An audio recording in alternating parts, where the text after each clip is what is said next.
Welcome back, everybody. We have a car here I'm going to be weathering.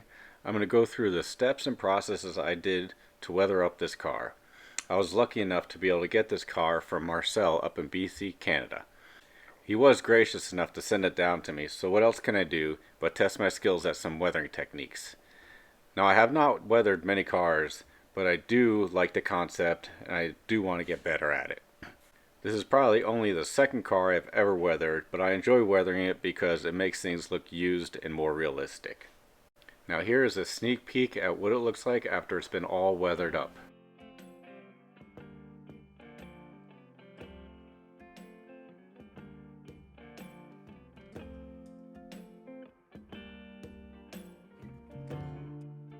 The first thing I'm going to do is to paint the underbody of the car. Even though you're not going to see it, I still wanted to make it darker. It's also a good place to start and test out my weathering skills. So I took some watered down black paint so I can get it into all the small areas of the underbody. The weathering powder I'm using here is called saddle brown pigment. I do come back and add some other colors such as rust and black grime pigments to add some variety to the underbody. And here is a quick look at the slightly weathered underbody so far. Now for the next step, we're going to take some transparent white, which is an oil-based paint. I do like oil-based paints because they allow you a longer working time than your water-based paints do. This is especially good because I need to learn how to slow down when working on my projects. Most oil-based paints take a few days to dry, and that gives me some time to look over the project and plan my next steps. So as you can see here, I'm painting the center of the letters, trying to build it up so we can make the streaking patterns that are left from the rain over time. I'll be doing this using a clean brush and mineral spirits. As you can see, it makes the effect of the white chalky letters streaking down the side of the car. Now we'll move on to the reporting markings and continue with the same process.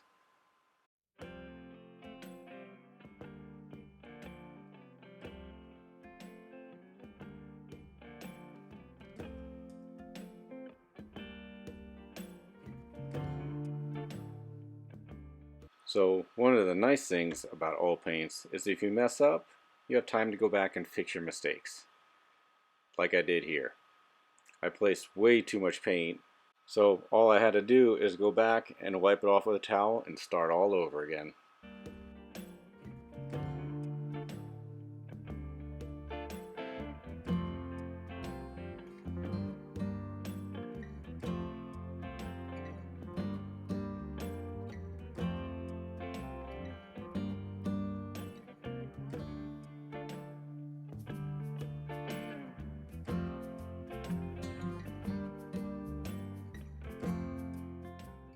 Once I got the reporting markings done how I liked them, I moved on to the grain insignia.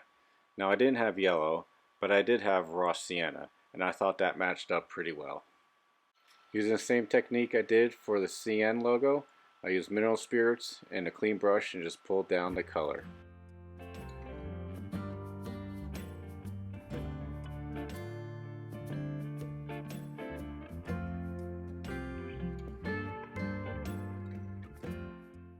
One area I did mess up was I should have painted the entire car in the transparent white to make it look faded, then went back and did the painted streaks.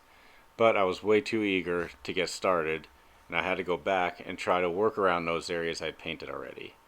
So I started at the top with the transparent white and mineral spirits, then continued along the side of the car, filling in the areas that weren't faded.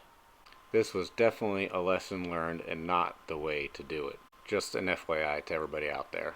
After rummaging around my wife's paints, I found some colors that closely matched the color of the boxcar.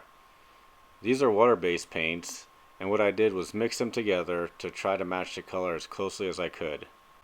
What ended up happening though was I put way too much paint onto the boxcar, so I had to go back with isopropyl alcohol to thin out the paint to make it as transparent as I could.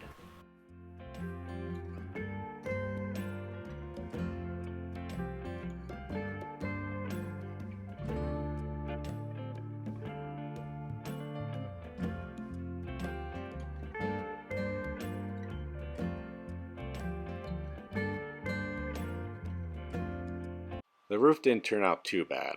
There were some variations in colors that I did like, but at this point I was like, oh man, it's coming out way too dark. You couldn't see any of the details I put in the beginning, so here I am trying to add water to thin out the paint and lighten it up. Eventually, I was able to thin it out enough where you're able to see some of the details I applied earlier.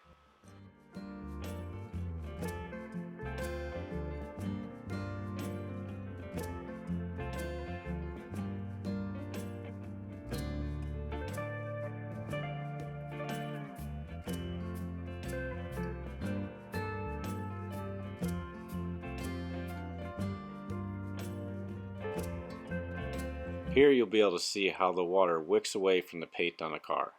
The paint was just sliding right off the side of the car.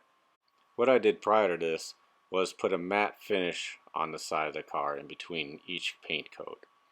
This ended up being more of a satin finish and not a flat finish. This is what I think made it so difficult to place the water-based paint on the car.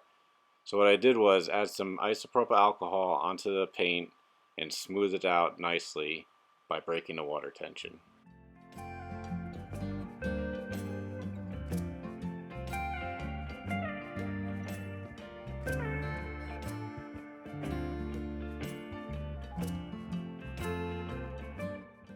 This is after putting the water-based paint over the entire car and taking it off with isopropyl alcohol. You can see it has a nice patina look, which I was quite happy with. One thing I did notice afterwards was the car came out more red than I intended. Yes, it is a Canadian national and the Canadian flag is red, but I wanted to tone it down with some burnt umber color.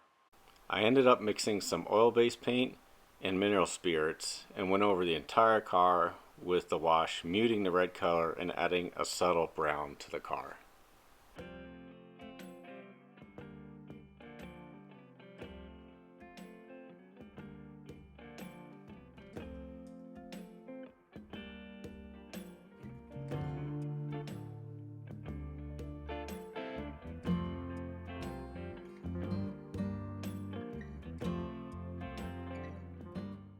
Once that wash was dry, I took burnt sienna, a Q-tip, and rubbed it into the rails and sliding door of the boxcar. By doing this, it'll make it look like dirt from the tracks and day-to-day usage got stuck in all the cracks and crevices. Once I added the paint, I went back and removed it with a clean Q-tip to accentuate the details of the boxcar door area.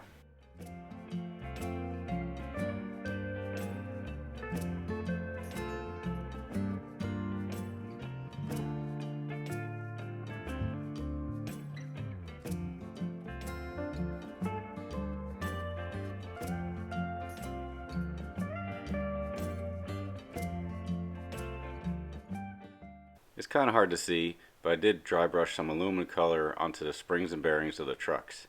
I wanted to weather up the trucks real well with multiple different colors of pastel chalks. In addition, I did add some white dry brushing to the sides of the trucks. Now I'm going to add some saddle pigment to the side of the car representing rail dust. I'm going to brush the pigment all across the lower third of this boxcar representing the rail dust kicking up off the ground and sticking to the sides of the boxcar here.